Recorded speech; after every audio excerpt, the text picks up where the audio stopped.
Welcome and thanks for joining us. My guest today is AJ Amlani. He's the president and head of the Americas at iProov. AJ, good to have you with us. Thank you so much for having me and I appreciate you making the time. And our topic today is biometrics and identity and credential proving, kind of what the name of your company is. And let's talk about the attack vector and how it works with respect to compromised credentials, because this is an increasing area of cyber that agencies have to worry about. How does it work? How do they initiate these cyber attacks? The whole topic of cyber attacks is something that I've been studying quite a bit since we started the Department of Homeland Security back in 2003. We started the nation's first cyber office. And so it's been about 20 years of studying cyber attacks um, that has kind of led me to an interesting conclusion, which is basically that the technology continues to get easier and more accessible for cyber attackers to be able to access at scale. And the ability to be able to attack systems now can be done, from someone's dorm room, or from a nation state sponsored hacking farm. So there's a variety of different ways of cyber attacks that get carried out, but many of them start with stolen credentials. And when you actually steal credentials, what that means is you now have the person's login and password and the ability for yourself to mimic the fact that you are the person that is actually supposed to be accessing the system. All right. And the way that they get stolen credentials, how do they get them in the first place? Maybe is a good place to go from here. Sure. Um, there's multiple methods that people use to be able to access stolen credentials. There are database hacks where people can try to steal databases of the information where most of this login information is actually stored. Many times, what is carried out today are what are known as spear phishing attacks. And those spear phishing attacks actually are becoming more and more prevalent. And they're messages that are being sent or to either IT system support specialists or others within the organization that are targeted. And by targeted, I mean actually impersonating a specific person who is a real person. So we're not dealing with, a Nigerian prince anymore who's trying to, convince you that they're in love with you and they want a lot of money wired over before they marry you. We're dealing with, a fictitious text that's sent as if it was coming from the CEO of a company saying that my password is not letting me into the system and I need to have it reset. And so this is causing a lot of problems right now within corporate systems and government systems.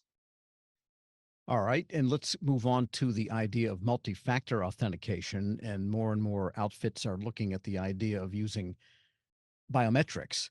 But That's let's right. talk about how biometrics can maybe prevent or mitigate some of these types of attacks from the stolen credential idea. Sure.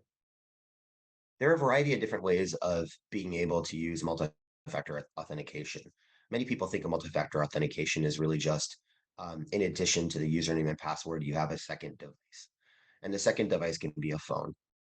You can send a text message, let's say, with a code that you can use to verify, or authenticators that are now in the market that allow you to be able to have a message sent to a phone that basically has you click a button to authenticate that, yes, that phone is also in possession when you're trying to log into a website. The challenge with all of these is it really doesn't get to the third factor of authentication. When you speak multi-factor, you usually think about something something you carry, and something you are. And the third factor of authentication is typically not used as much, which leverages biometrics. And so biometrics comes into play in a way where it can be conveniently used, whether it's a fingerprint, a facial match, or a variety of different biometric technologies, even behavioral biometrics now that are utilized to be able to add that third factor of authentication into the system. So the idea then is if someone were to get hold of someone's phone, because phones do get stolen and lost, a hacker or a misuser of that phone could get as far as that second factor, But if there's no third factor of biometrics, which they can't take even if they take the phone, then that's the extra safety factor that organizations need. Yeah, exactly. It's another layer of defense onto the system. That is a pretty convenient layer of defense. Most people are now used to being able to use biometrics. They access their iOS devices through Face ID or their Google devices through other technologies. And so what people are now recognizing is that it's actually a little bit more convenient as well to be able to access systems in addition to being more secure by using biometrics instead of usernames and passwords or tokens. And of course, biometrics have data associated with them. That's still a function of turning something, a thumbprint or a fingerprint or a facial recognition, into data points. And maybe describe the best use architecture for biometrics such that the data that represents the biometric itself can't be hacked. Sure. What happens actually when you create a biometric matching system is the image itself that you're collecting up front is turned into a template. So the image itself is never stored. The image is turned into something called a template, which is basically an algorithm that gets applied that finds certain specific points. The technical term is called minutia within someone's specific face or specific fingerprint, and the minutia themselves then are run through an algorithm that's cryptographically secured. And on the back end is then what is used to be able to conduct the match going forward. And so what you're storing is actually something that's just a bunch of ones and zeros, something that is very difficult, if not impossible, to be able to recreate into any sort of an image. Certainly not one that can be used to match on a device. Right. So the minutia idea began with fingerprints a long time ago, and that is also the case then for the more recent use of facial recognition. That's correct. It's also based upon data points on the face. What's important to take into consideration with the use of biometrics is actually making sure that it is a live image that you're collecting. It's a live human being that's actually present at that time, and making sure that the person is there at that time is something that historically wasn't as much of an issue when you had in-person collection of biometrics, let's say at an airport, at an attended kiosk. But now that you're leveraging biometric sensors that are basically on remote devices and you're utilizing it for remote uses, verifying that it's a live human being at the time of the match is a very important. Got it. Is that the idea of genuine presence assurance that iProov That's right. has? How That's does that? exactly right. Yeah. So what we do is we actually blend a unique set of colors that are actually shown on a screen of a phone or a desktop. Those colors are then reflected against the user's face and reflected back into the camera. And it all happens within seconds. And what the data is that you collect is you collect basically the information that's necessary to be able to match the face, but at the same time you're verifying that it's actually a live human being at the time of enrollment. And that's a very important component because there are images now that are available online everywhere, really, about people's faces. If you just go on Facebook, nothing is unique or nothing is secret about your face, right? And people talk about stolen faces, etc. Well, my face is everywhere that I walk around, right? So there's nothing secret about my face, but there is the ability to be able to use a face to be able to match against a face that's stored.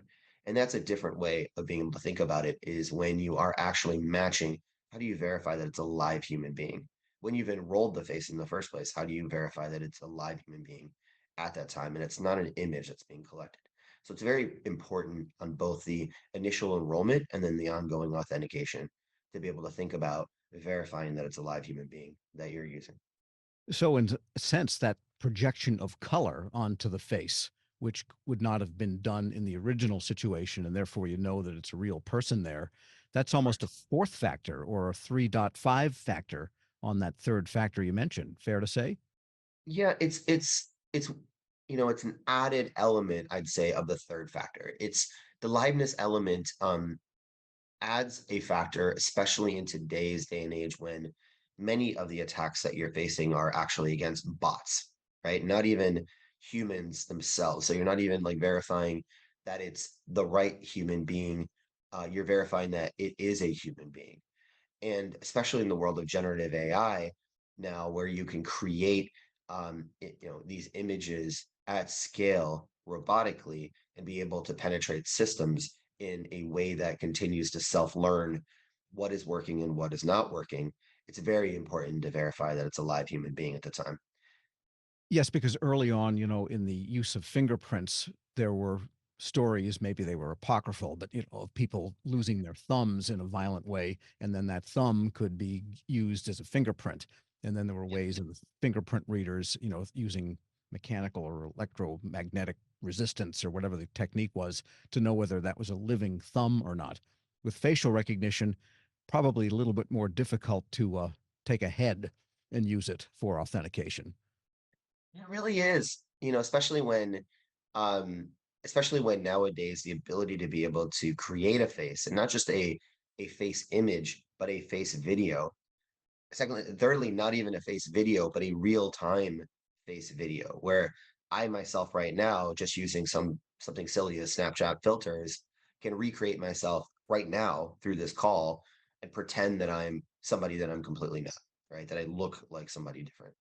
And that real-time ability to be able to trick a system now is creating havoc within even remote federal hiring systems, where now you are trying to hire people in different locations because it's very hard to be able to retain employees. It's very hard to recruit people, especially for government positions. When it comes down to remote hiring, leveraging tools that verify that it's actually the right person and a live human being become very important when you're not sitting face to face across a table from someone. So, in some sense, this solves that age old problem, which began to be solved during the pandemic, but is really something of urgency. And that is non in person, but very reliable enrollment in the original sense, as opposed That's to right. subsequent logons.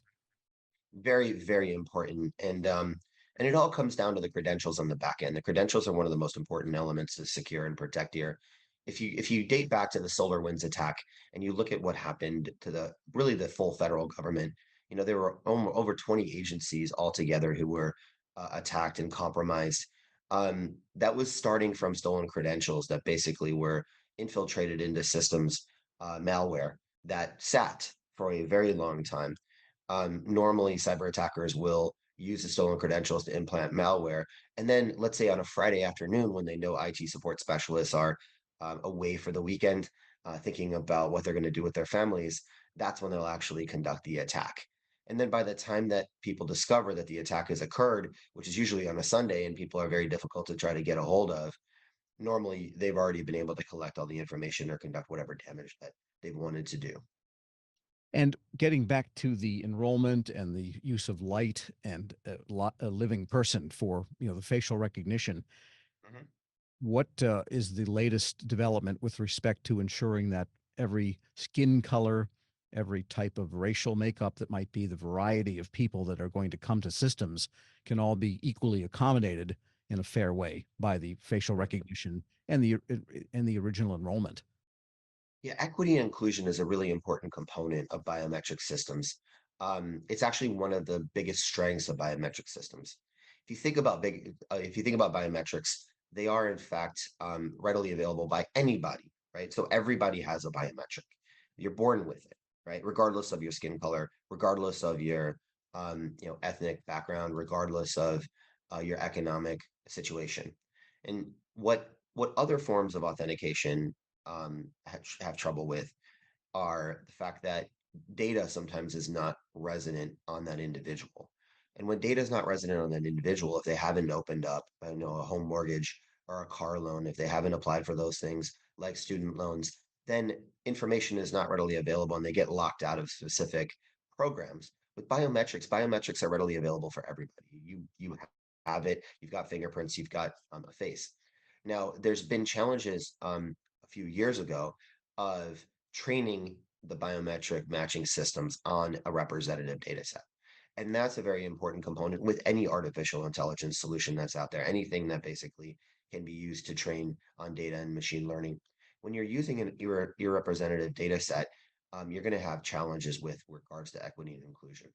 And that was the problem with earlier systems is they were trained on data sets that were available to them without thinking about what the data set itself actually included.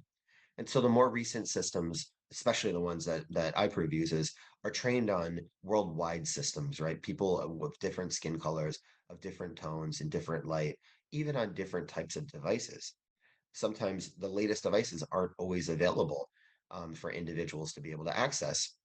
They're very costly. Walking into a store and buying an iPhone 15 Pro isn't something that most Americans or even people across the country can do. And so when that happens, you're automatically locking people out because you're forcing them to use upgraded devices. And with technology such as iProofs and others, we train on different data sets that are actually on devices that are more easily accessible. Yes, and if you look at some of the deployed situations, say at Customs and Border Protection, when you come in, that can be new technology, but it's not that new. A kiosk could Exactly. be there for 5 or 6 years, and therefore, you could be using a generation earlier of recognition because, they do use that in that situation. So you wanna have, in other words, sounds like you're saying, backwards compatibility to some extent to keep that inclusion factor going. You do, and it's very those systems in place in federal office buildings or at checkpoints within airports are very expensive to be able to actually deploy. And for the taxpayer itself, it requires massive procurements that costs hundreds of millions, if not more, to be able to retrofit and upgrade all of that hardware in place. When in reality, the technology is out there today with regards to, let's call it tablets or iPads that are much more cost effective, that are commercial off the shelf systems. So we're working with a lot of our government partners today on actually leveraging commercial off the shelf technology so that that can be upgraded consistently. Doesn't have to be 5 to 6 year old systems, and you can update the software more regularly as well to make sure that you have the latest and greatest in physical locations as well as on digital.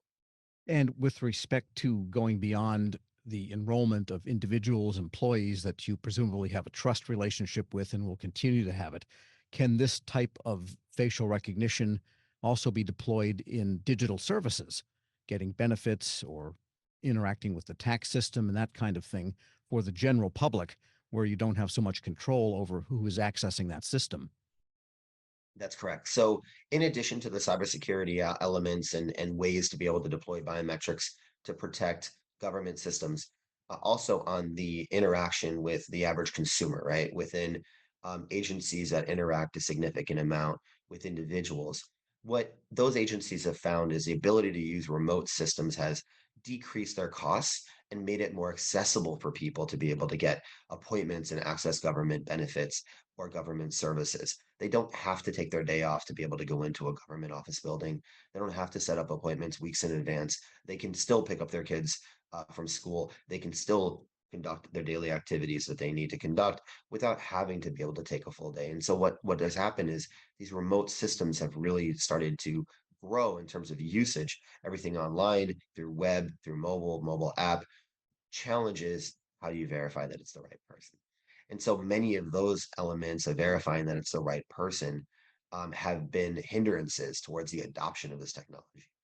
And so by making sure that it is the right person at that right time in front of you, you can now make sure that they don't have to come into a government office, which saves you money as a government agency and also saves a lot of time and effort for the individual resident. So the individual's client then, for example, could have the iProov system that sheds that light and so on, all of the other verification factors that you would use in a more controlled system. Correct, exactly. And within their on their couch, right? Sitting in their office. They can actually now access all of these different capabilities and be able to get benefits in a secure fashion. If you look at what happened around a lot of the COVID relief funds that were distributed, a significant amount was really forced through systems that weren't capable of being able to verify that it's the right person. There were very limited identity checks. And so what happened were people would apply individual bad actors kind of took a significant amount of the overall benefits because it was very easily accessible to be able to receive these benefits, both electronically and also through paper checks. They would get them mailed to different people's through different people's names, but to the same address. And so putting these checks and balances in place to make sure that it's the right person is very important. The flip side is you want to make sure that it's also very convenient and it's very fast and that you can maximize the adoption. So if you think about even disasters, natural disasters, such as what happened in Hawaii, or other disasters, and distributing those types of funds to the right people to be able to allow them to continue on their daily lives in an effective fashion is important, but verifying that it's the right human being that's actually receiving those benefits, and it's convenient for them is very important. Sometimes they've lost all their documents, right? What do you do if your house burned down and you can't, you don't have your driver's license anymore? You don't have any of the information that you can use to verify. Being able to actually verify through biometrics is a very convenient fashion, an inconvenient form of being able to verify. And just a final quick question. Have we solved the twins problem pretty much? The twins problem. No, we have not solved the twins problem. No, I'm just kidding. Yes. There are actually a lot of differences within people's faces that allow them to be able to verify that they are who they say they are, even twins. The twinning problem itself has actually been one in place that for quite some time that's been studied, and through the use of AI along with other technologies to verify that it's the right person. It's always something that you need to train on. So it's a very good point, and something that um, it has been a problem for a long time. But so far, through the use of our technology, we've been able to combat it. All right, some interesting technology and approaches. We thank you for joining us. AJ Amlani is the president and head of the Americas at iProov. Thanks so much for being with us. Thanks so much for your time, Tom. Appreciate it. I'm Tom Temin. You're watching Federal News Network. Let's go back to the studio now for more on the industry exchange, cyber.